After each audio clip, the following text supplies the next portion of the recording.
To understand Tagore's ideas, we must first understand the world he lived in. Calcutta, 1905. It was an ordinary afternoon, but something unusual was stirring in the air. News had begun to spread, quietly at first, passed from one person to another, whispered in marketplaces, discussed in college streets, repeated in drawing rooms. The British government had announced its decision to partition Bengal. Officially, it was a matter of administrative convenience. Bengal, they said, was too large to govern efficiently. But very few believed that explanation. For many, the decision seemed deliberate, a calculated attempt to divide a people who were slowly beginning to unite. As the news traveled, the mood of the city began to change. What had started as murmurs of doubt soon turned into open anger. Meetings were called, pamphlets circulated, and voices grew louder with each passing day. The sense of injury was not merely political, it was emotional. Bengal was just not a province. It was a shared cultured space, a living identity. To divide it felt like an attempt to break something deeper than territory. In the days that followed, the streets of Bengal transformed. Students walked out of classrooms and joined processions. Shopkeepers reconsidered the goods they sold. Foreign cloth, once a symbol of prestige, was now viewed with suspicion. Public gatherings were held where people spoke passionately about self-reliance, dignity, and resistance. Out of this atmosphere emerged the Swadeshi movement, a call to reject foreign goods and embrace indigenous products. It was not just an economic strategy, it was an emotional declaration. To buy Indian was to assert one's identity. To boycott foreign was to resist an unjust power. The movement quickly gathered strength. There was pride in it, a sense of unity that had rarely been felt so intensely before. People began to see themselves not just as individuals or communities, but as part of something larger, a nation in the making. Yet, alongside this rising energy, there were signs of something more troubling. The passion that united people also carried within it the seeds of anger. Boycotts sometimes turned into coercion. Differences began to sharpen. The line between protest and hostility grew increasingly thin. Amidst all this stood Rabindranath Tagore. He was not a distant observer.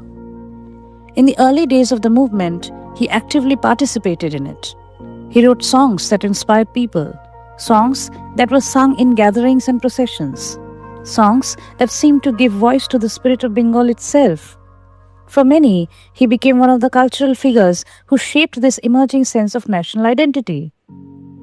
But Tagore was also a thinker, deep, attentive to the currents beneath the surface. As the movement intensified, he began to notice changes that troubled him. The spirit of unity, he felt, was slowly being overshadowed by a spirit of exclusion.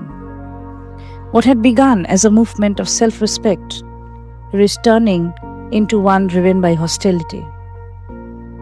He saw that the call to boycott foreign goods, while powerful, was also placing a burden on the poor, for whom indigenous alternatives were often more expensive.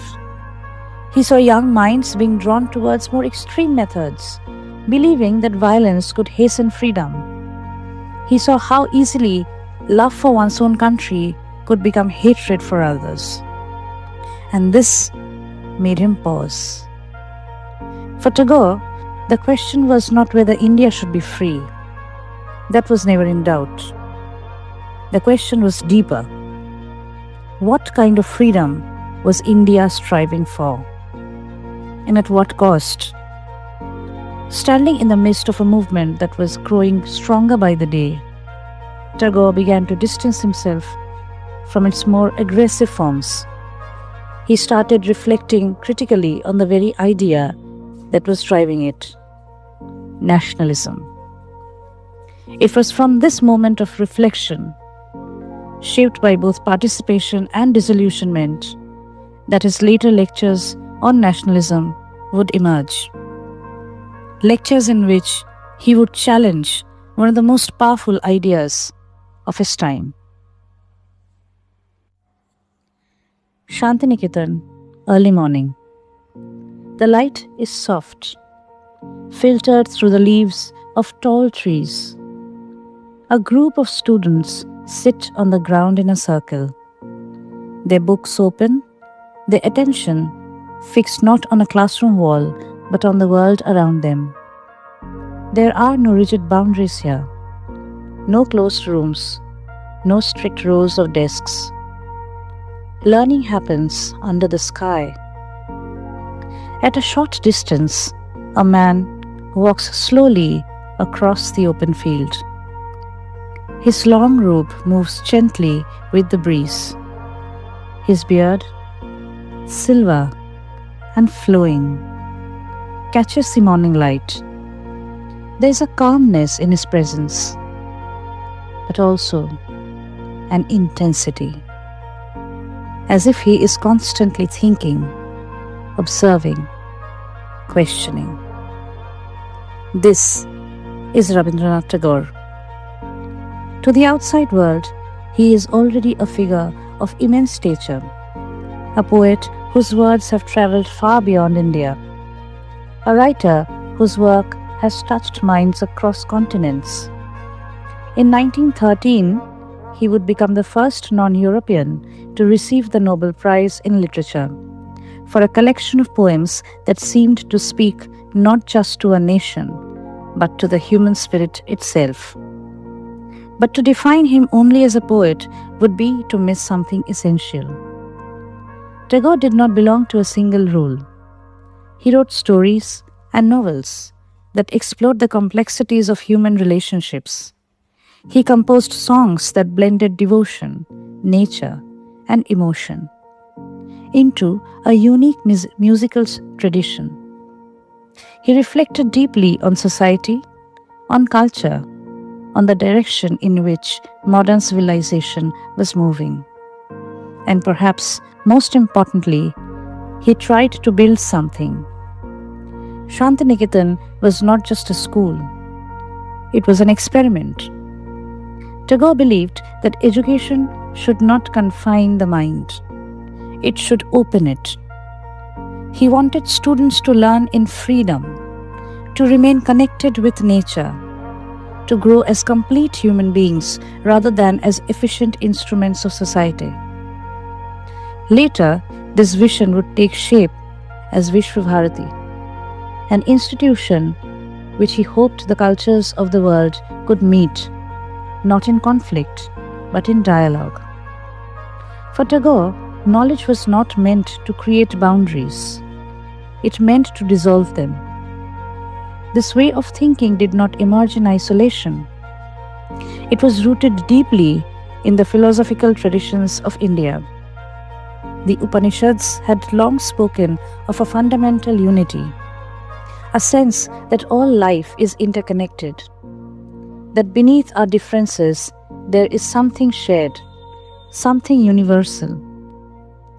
Tagore carried this idea with him, not as an abstract concept, but as a living belief. And yet, he was not confined to India. He travelled widely, moving across continents, engaging with writers, thinkers, and audiences in Europe, America, and beyond. He observed the world closely, its achievements, its anxieties, its contradictions.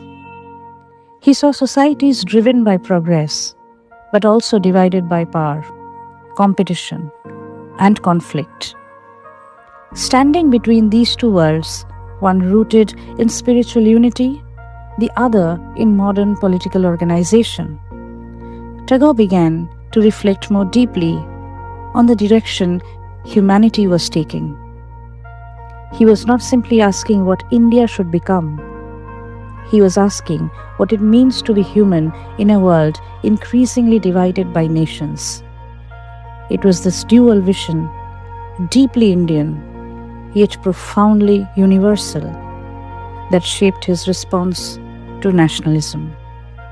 And it is from this perspective that his critique begins. The streets of Bengal were no longer quiet. What had begun as murmurs had now become a movement. Processions filled the roads. Songs echoed through towns and villages. Flags were raised, voices lifted, and for the first time, people felt the force of a shared purpose. And Tagore was not standing apart from it. He stepped into the movement, not as a politician, but as a voice. He wrote songs that were sung in gatherings, in schools, in crowded streets. Songs that carried emotion more than argument. Songs that did not just speak of freedom, but made people feel it. When people marched, they sang his words. When they gathered, his voice seemed to travel among them. It was said that his songs gave the movement its spirit.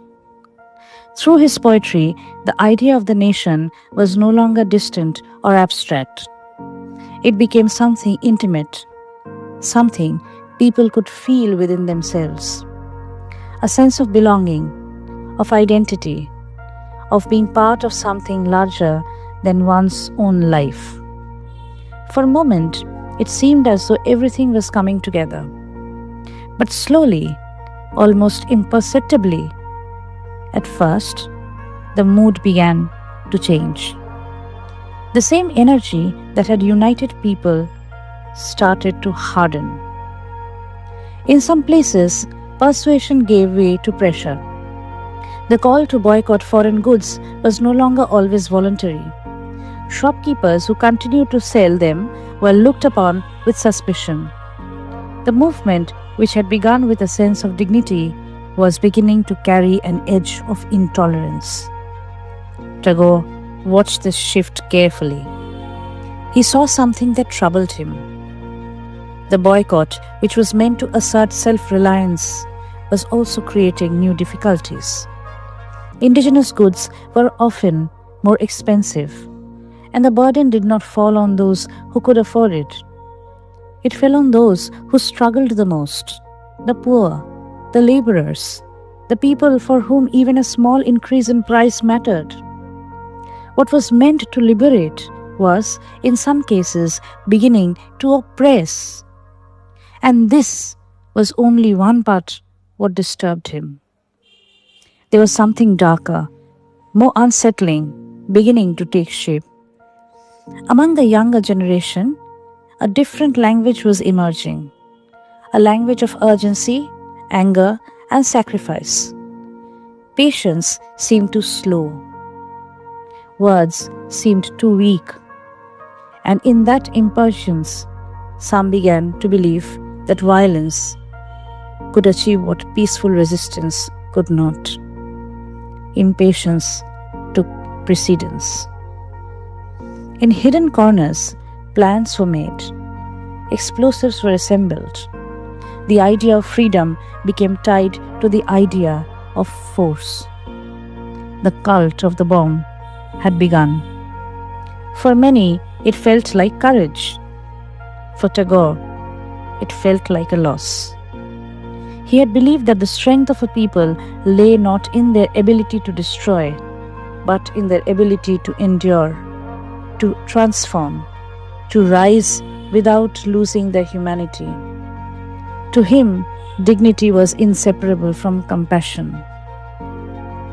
Freedom could not be built on fear, nor could it grow out of hatred. As he watched the movement take his turn, a quiet unease settled within him. He had helped give the movement its voice, but now he began to question the direction in which that voice was being used. And slowly, deliberately, he stepped back. Not out of indifference, not out of fear, but out of conviction. For Tagore, this was not a withdrawal from the nation. It was a deeper engagement with the idea of what the nation should be. He refused to accept that freedom must come at the cost of humanity. And it was from this moment of inward conflict, from this refusal, that his critique of nationalism would begin to take shape. In the years that followed, Tagore became quieter in his public involvement. The crowds were still there. The slogans had only grown louder. The movement had gathered strength, and for many it seemed unstoppable. But Tagore was no longer standing at its center. He had stepped back, not into silence, but into thought. From a distance, his position puzzled many. Some began to describe him as apolitical, as if he had withdrawn from the realities of his time, as if he no longer cared about the struggle unfolding around him. But this was not indifference. If anything, Tagore was engaging more deeply than before. He had not turned away from politics. He had refused to see human life only through political terms.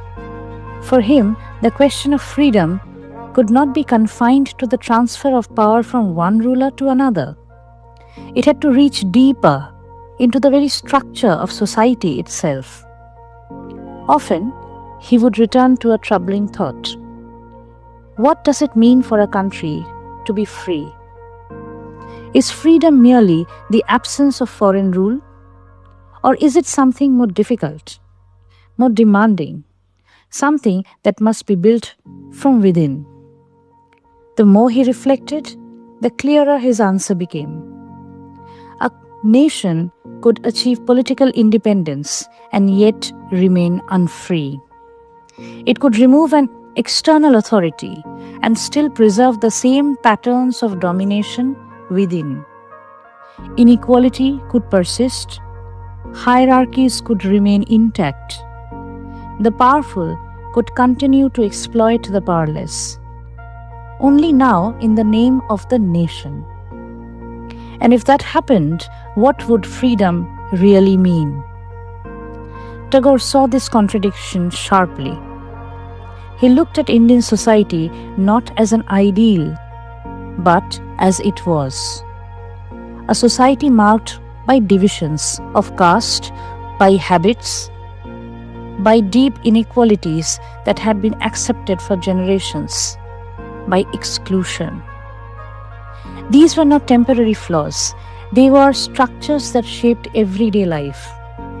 To him, it seemed dangerous to ignore these realities while demanding political freedom. Because a society that is divided within itself cannot sustain true freedom. It may achieve independence, but that independence would rest on unstable ground, on what he once described as the quicksand of social slavery. It might appear firm for a time, but beneath the surface, the same forces of injustice would remain, slowly eroding its foundations. This was not a rejection of the desire for freedom. It was a warning. Before asking to be free from British rule, Tagore believed India had to confront itself.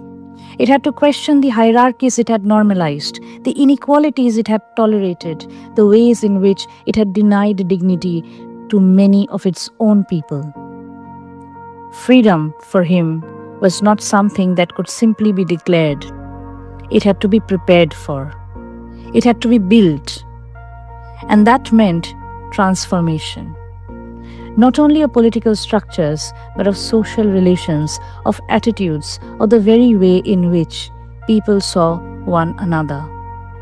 Without that, independence would remain incomplete.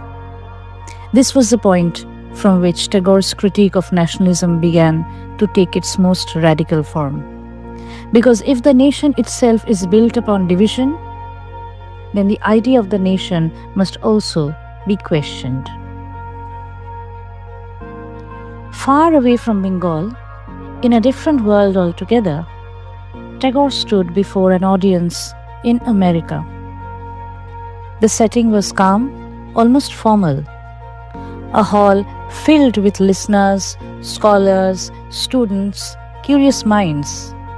People who had come to hear an Indian poet speak about his country, about its struggle, about its awakening.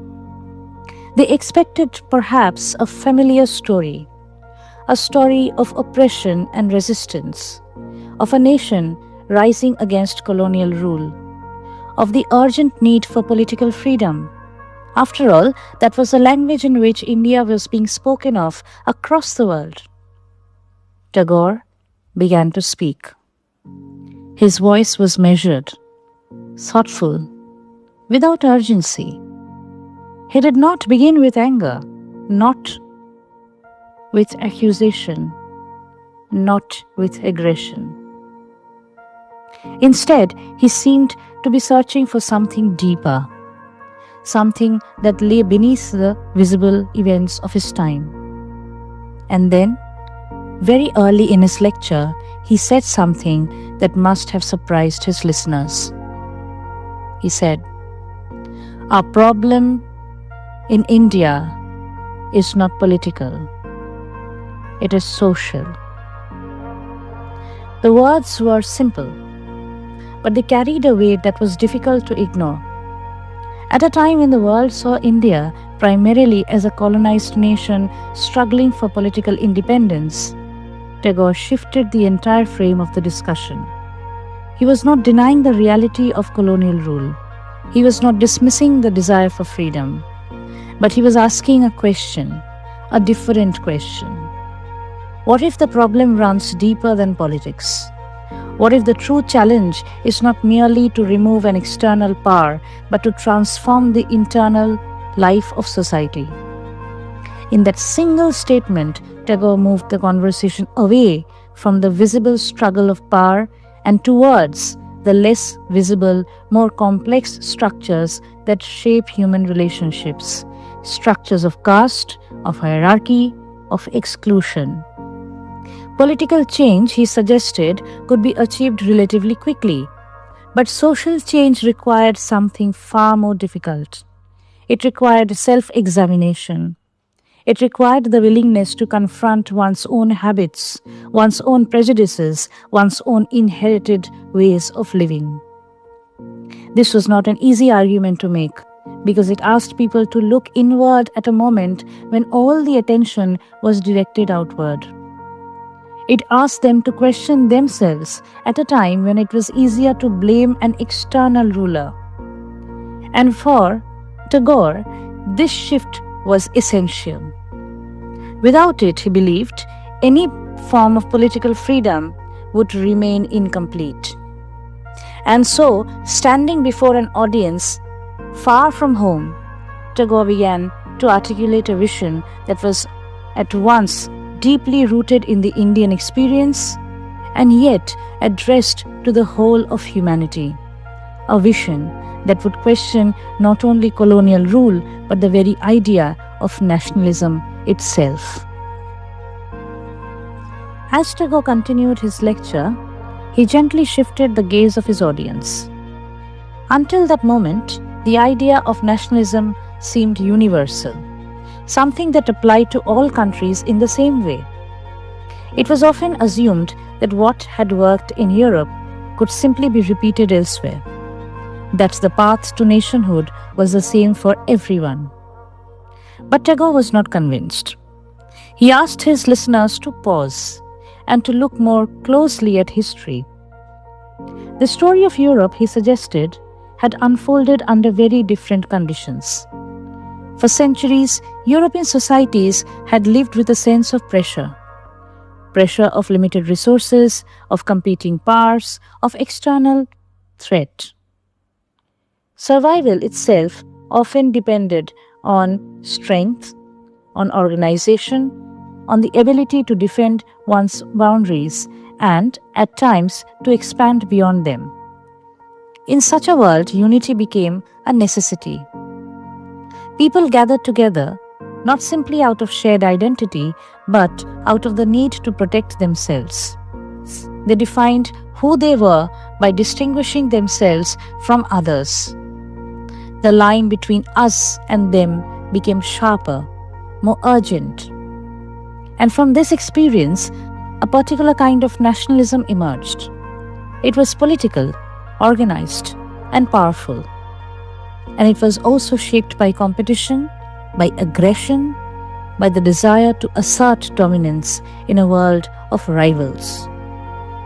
For Tagore, this history mattered because it meant that nationalism in Europe was not just an idea, it was a response to specific conditions, to a particular way of living in the world.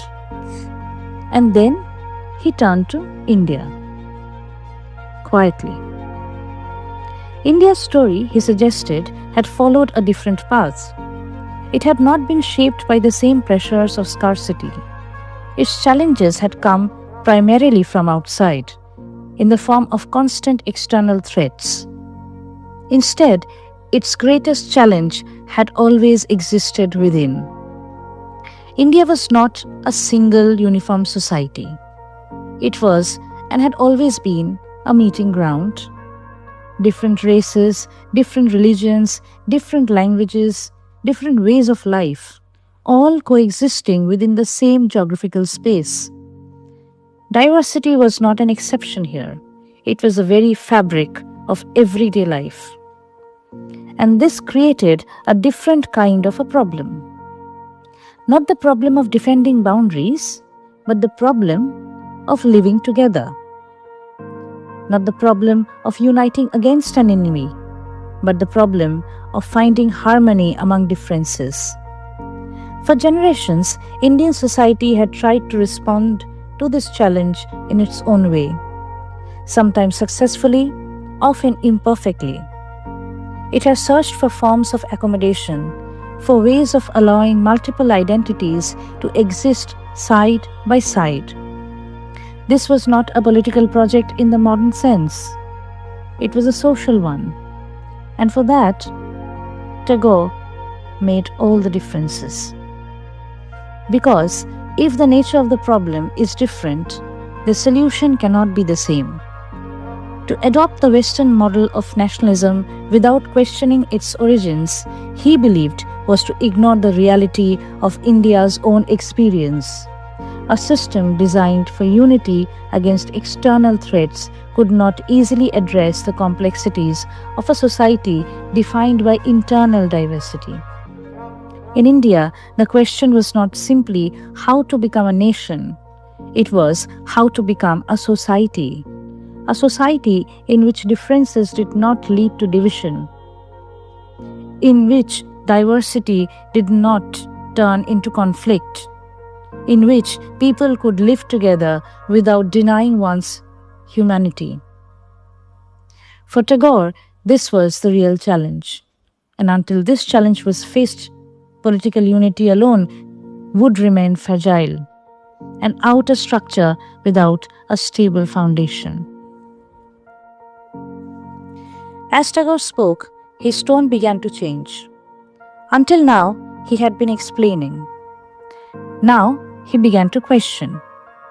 Because the deeper he looked at India, the more he saw that its greatest challenge was not outside, but within. India, he said, was trying to become a nation. But what kind of nation can be built on division? This, for Tagore, was a real problem. The problem he called the race problem.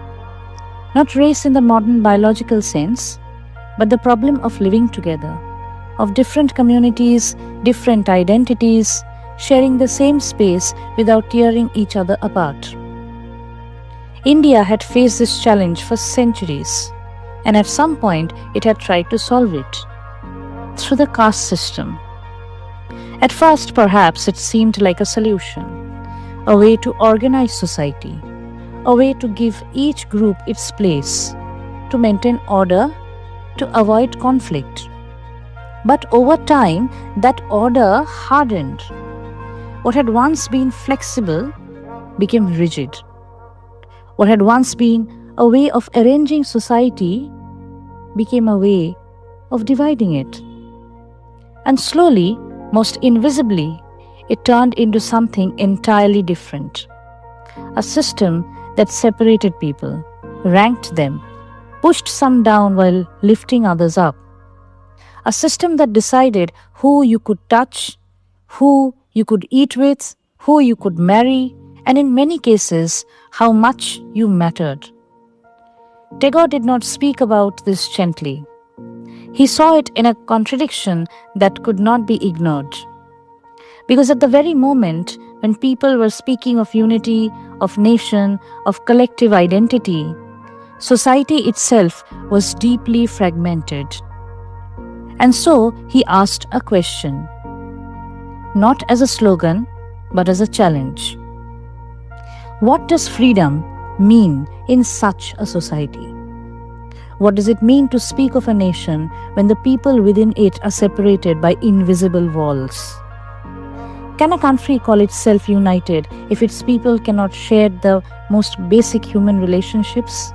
If they cannot sit together, eat together, live together, marry each other, then what exactly are we uniting for? The question was uncomfortable because it turned the entire idea of nationalism inward. It forced people to confront a possibility they did not want to consider, that political unity might be an illusion. If social division remained untouched, for Tagore, this was not a minor flaw. It was fundamental. You cannot build a nation on separation and call it unity. You cannot demand freedom from outside while denying equality within. Without society and social unity, political unity is only a surface, something that looks strong but has no real foundation. And if that foundation remains unchanged, then the freedom people are fighting for may never truly belong to all. If politics cannot unite India, then what can? Tagore does not look to power. He looks elsewhere, away from quotes, away from slogans, into the deeper currents of Indian life. He turns to the saints, to voices like Kabir, Nanak, Chaitanya, figures who spoke not of division but of connection. They did not speak of people to fight for unity. They made them feel it through love, through song, through a simple but radical idea that beyond all differences we belong to the same human truth. This, for Tagore, was real unity.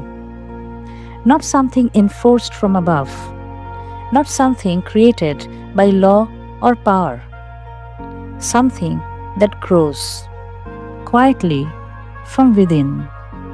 Because you cannot force people to become one.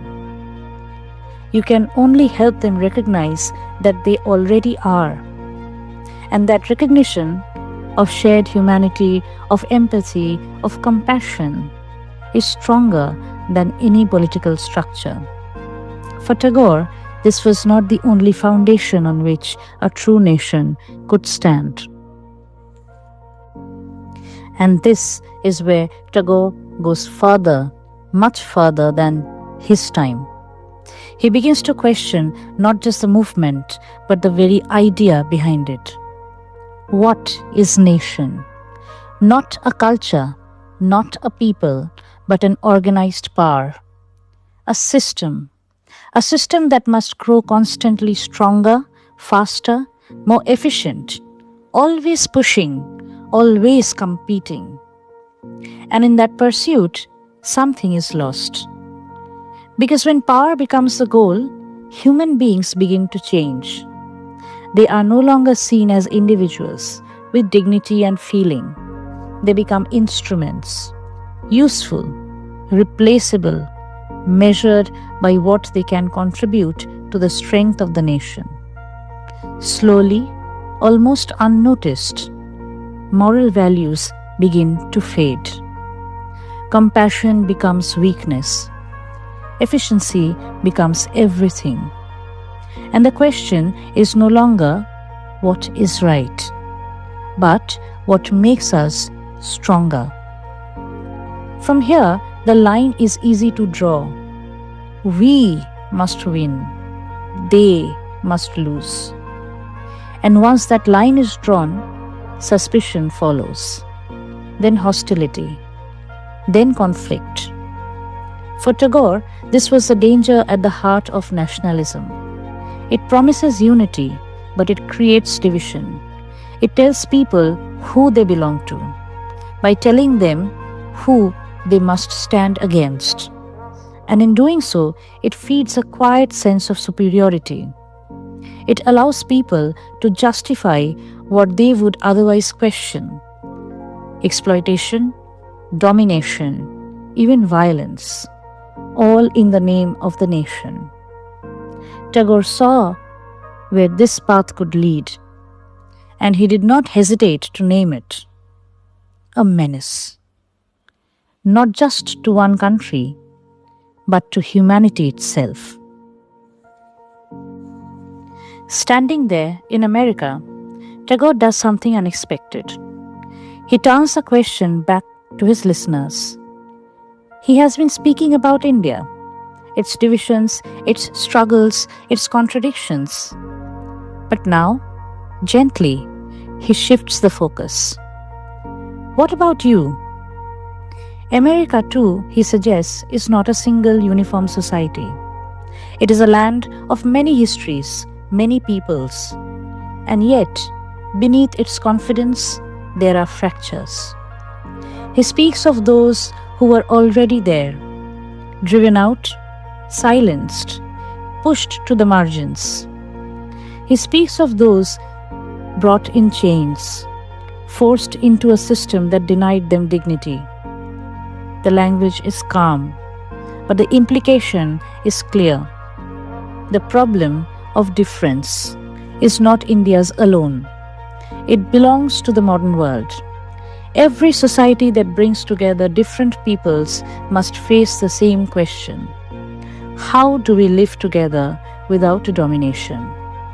How do we build unity without exclusion? Tagore does not accuse, but he does not flatter either. He suggests that America, for all its achievements, has not fully answered this question yet. And yet, he sees something else, a possibility. Unlike the older powers of Europe, burdened by long histories of conquest and empire, America, he feels, is still in the process of becoming. It is not finished, and because it is not finished, it can still change.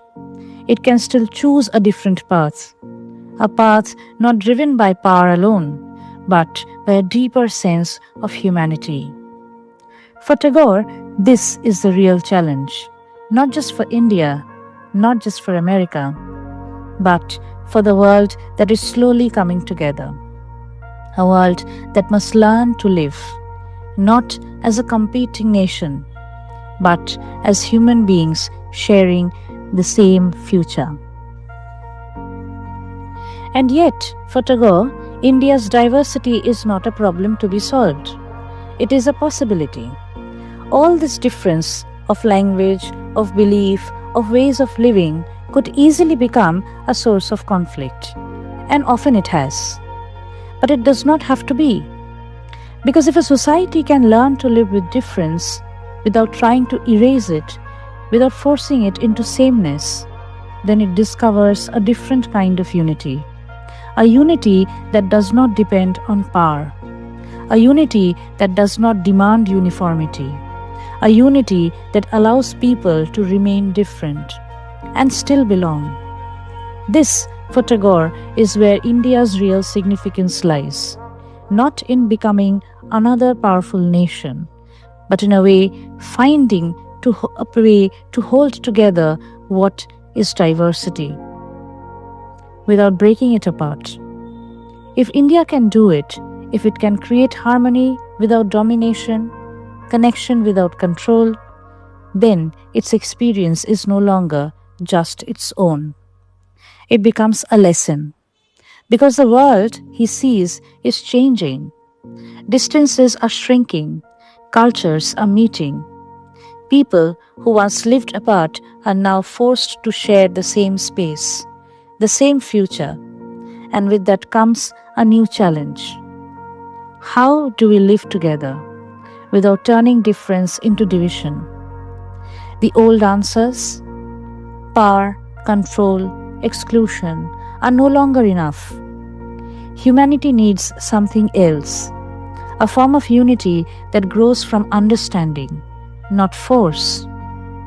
And in that search, Tagore believes India has something to offer, not as a model of perfection, but as long, unfinished attempt to live with diversity, to find within it a deeper sense of connection.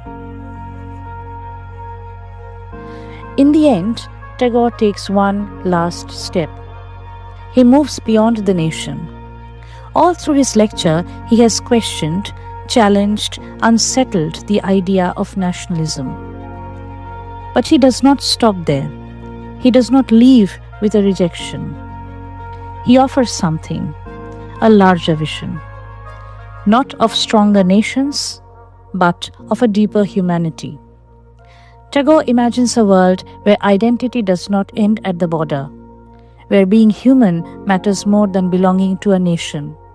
He calls it simply a federation of man, not a political system, but a way of seeing, a way of recognizing that beneath all our divisions of country, of race, of language, there is something we share, and that this shared humanity must come first. For Tagore, the future cannot be built on rivalry. It cannot be sustained by suspicion or by the constant need to prove one's strength against others. It must be guided by something more enduring, by empathy, by understanding, by the ability to see oneself in another. Because a nation that turns inward, that defines itself only by its own interest, that places itself above others, begins to close itself off from the very world it is a part of. And in doing so, it moves against the direction in which humanity is slowly, inevitably moving. For Tagore, the question is not how nations can become stronger. It is how human beings can become more fully human. And the answer, he suggests, lies not in separation, but in connection. You see, Tagore was not against India. He loved his country deeply, intensely, but he refused to love it blindly. What he feared was something else, a form of nationalism that demands loyalty but forgets humanity, that unites people but only by setting them against others, that asks for devotion but silences doubt. He saw how easily love for the nation could turn into something harder, colder, something that no longer listens, no longer questions, no longer cares. And he warned us, if we begin to worship the nation as an end in itself, we may slowly lose the very thing that gives it meaning, our humanity. Because the nation is not an abstract idea, it is made of people. And if, in the name of the nation, we forget the dignity of those people, if we accept division, inequality, even violence as necessary, then what exactly are we preserving? And what are we losing? More than a century has passed. The world has changed. Empires have fallen. Nations have risen. But the questions Tagore raised have not disappeared. If anything, they feel closer now, more urgent, more uncomfortable. Because they ask us not to look at history, but at ourselves. Have we learned to love our country without losing sight of others? Have we learned to stand together without turning against those who are different? Or have we simply changed the language while keeping the same divisions alive? Tagore left us with a warning, but also with a choice. And that choice still remains, not between one nation and another, but between power and humanity.